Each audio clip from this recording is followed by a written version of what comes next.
예, 안녕하십니까. 저 국방기술진흥연구소 성윤필입니다.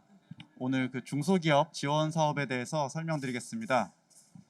오늘은 부품 국산화 사업 그리고 국방 벤처 지원 사업 두 가지에 대해서 설명드리고요. 수출 관련된 지원 사업은 내일 수출 관련 부서에서 따로 설명드릴 예정입니다.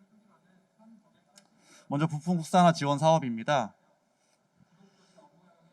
먼저 부품 국산화 개념에 대해서 말씀드리겠습니다. 무기 체계에 적용되는 핵심 전략 부품을 국내 기술을 활용하여 기능 성능을 발휘할 수 있도록 연구 개발하여 생산 적용하는 것을 말하는데요. 이제 일반적인 국산화라 하면 국내에서 이제 기술 개발하고 생산까지 하고 이런 것들 당연히 포함이 되는데, 거기에 이제 기술 협력이라든지 절충 교역이라든지 그다음에 일부 이제 국외 인력이나 설비를 활용하는 것도 이제 큰 범주의 국산화에 포함이 됩니다.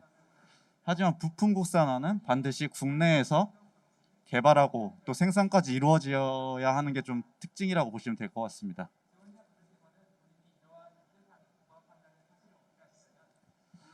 부품 국산화 사업 유형은 지금 보시다시피 이제 어떤 대상이라든지 또 개발비를 지원해주는 그 부처, 그 다음에 정부 지원금의 규모, 이런 것들에 따라서 좀 상당히 다양한 트랙이 있습니다.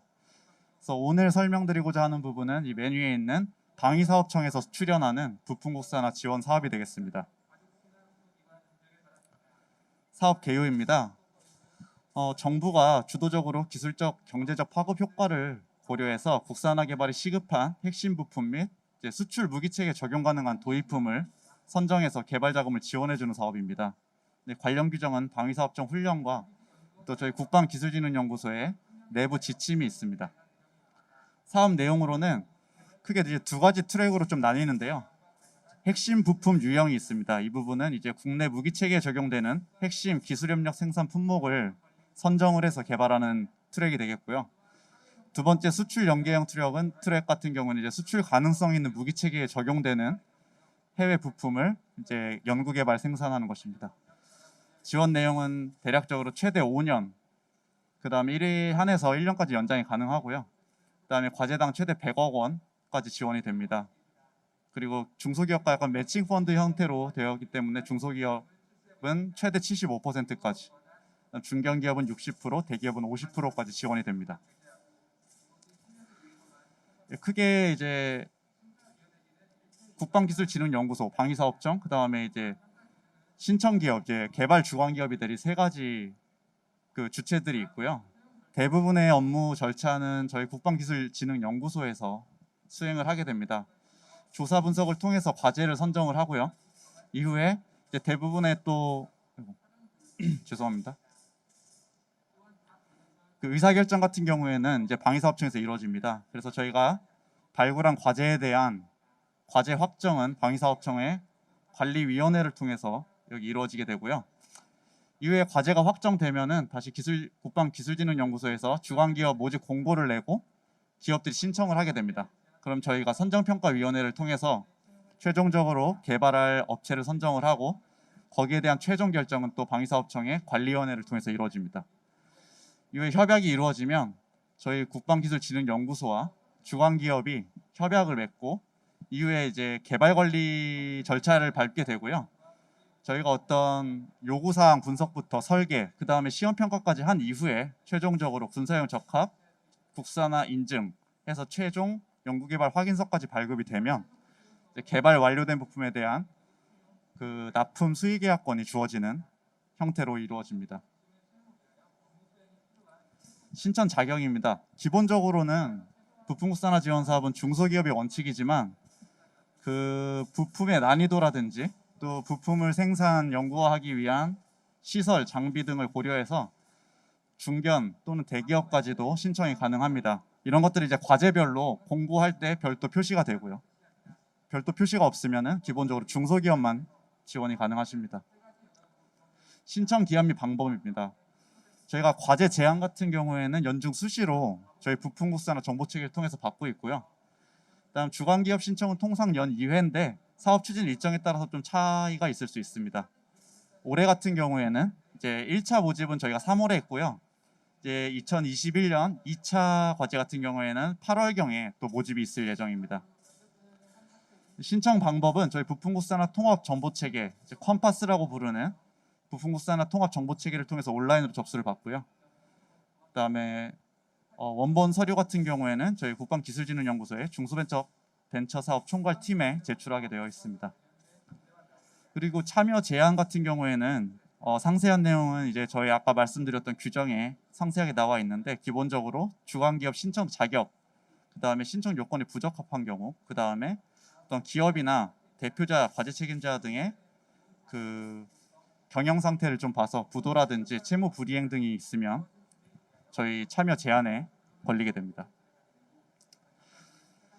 부품국산화 지원사업 사업 현황입니다. 2021년 사업 예산은 886억 원이고요. 이 중에서 이제 기업들에게 지원되는 개발지원금이 한 787.2억 정도 됩니다. 이제 밑에 보시면 아시겠지만 저희가 2010년도에 전체 개발비 10억으로 출발한 사업인데 지속적으로 늘어났고요. 특히 2020년 넘어갈 때 좀 많이 넘어갔고, 특히 올해로 넘어가면서 거의 사업비가 4배 이상 증가를 해서 올해는 886억을 배정받아서 저희가 집행을 하고 있습니다. 다음은 사업 성과입니다. 이제 2010년 아까 말씀드렸는데 10년 처음으로 사업이 착수된 이후에 이제 2025년부터 성과가 나타나기 시작했고요. 지금 지속적으로 성과를 창출하고 있습니다. 이제 2015년도에 이제 성공한 과제들로 인해서 15.5억 정도 매출이 발생했는데, 작년도에는 135.5억 원 정도 매출이 발생을 해서 지속적으로 늘어나는 추세고요. 성공률도 최초에는 상당히 낮았습니다. 10%에서 뭐 한 20% 정도로 시작을 하다가 제가 한 2018년부터 70%에서 60% 사이의 성공률을 계속해서 유지를 하고 있습니다. 두 번째 사업은 국방 벤처 지원 사업입니다. 국방 벤처 지원 사업은 기본적으로 중소벤처기업에 국방 분야 참여 기회를 제공하고, 또 민간의 아이디어를 국방에 적용하기 위해서 이제 군에 적용한 기술 제품의 어떤 개발비, 거기에다가 또 홍보 마케팅 비용까지도 지원을 하는 그런 종합적으로 지원하는 사업입니다. 관련 규정으로는 이제 방위사업청의 훈령이 있고요. 또 저희 연구소 국방기술진흥연구소의 운영 지침이 있습니다. 아까 사업 계획에도 나왔는데, 기본적으로는 이제 민간 보유 기술을 군에 적용하기 위한 그러한 개발비를 지원하는 포션이 가장 크고요.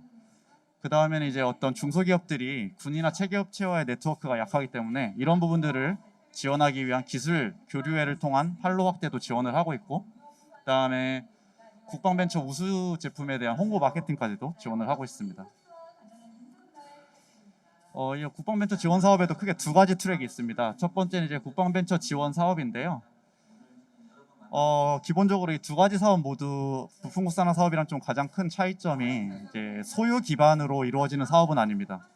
이게 어떤 군에서 쓰이겠다는 소유가 확정된 상황에서 이루어지는 사업이 아니기 때문에 이제 개발 이후에 추가적인 홍보 마케팅 이런 것들까지 저희가 지원을 하고 있고요.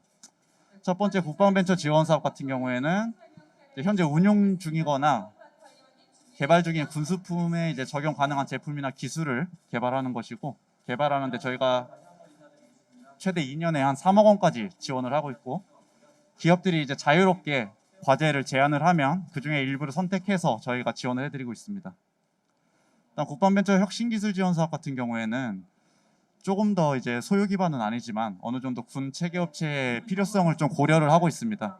그리고 좀 더 고도화된 기술들을 고도화된 기술이나 제품 개발하는 과제를 선정을 해서 기업들의 좀 독자적인 기술 개발 역량 강화를 좀 목표로 하고 있습니다. 규모는 최대 3년에 20억 원까지 지원이 되고, 총 사업비의 75%까지 마찬가지로 지원이 됩니다. 그리고 이거는 저희가 군이나 체계업체에서 좀 필요로 하는지 이런 것들에 대한 고려가 필요하기 때문에 과제를 먼저 선정을 하는 이제 지정 공모 형태로 진행이 됩니다. 추진 절차는 부품국산화 사업이랑 유사한데요. 저희 국방기술진흥연구소에서 과제 소요 조사 발굴을 하고, 이후에 업체 선정을 위한 공고, 평가, 그다음에 업체 확정을 하고 협약 체결을 해서 저희가 진도 관리 및 사후 관리까지 수행을 하고 있습니다. 선정 기준입니다. 이제 국방벤처 지원 사업과 혁신기술 지원 사업이 이제 공통적으로 어떤 국방 분야의 적용 가능성이나 기대 효과를 보고요.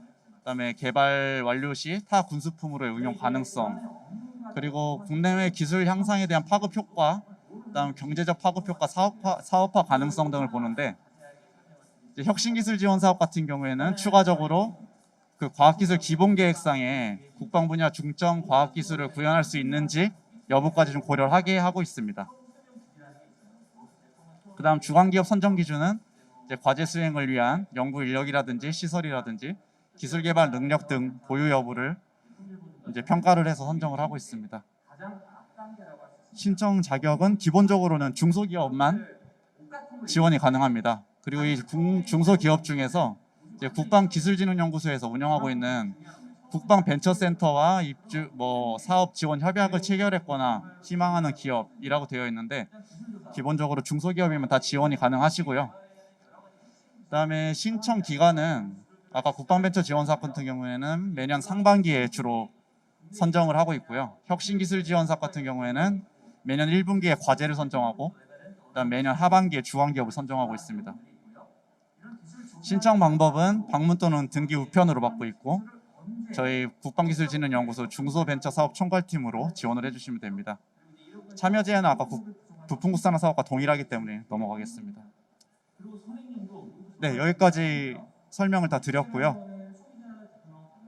아마 내일은 이제 저희 중소기업 지원 사업 중에 수출에 대한 사업은 또 따로 설명드릴 기회가 있을 것 같습니다.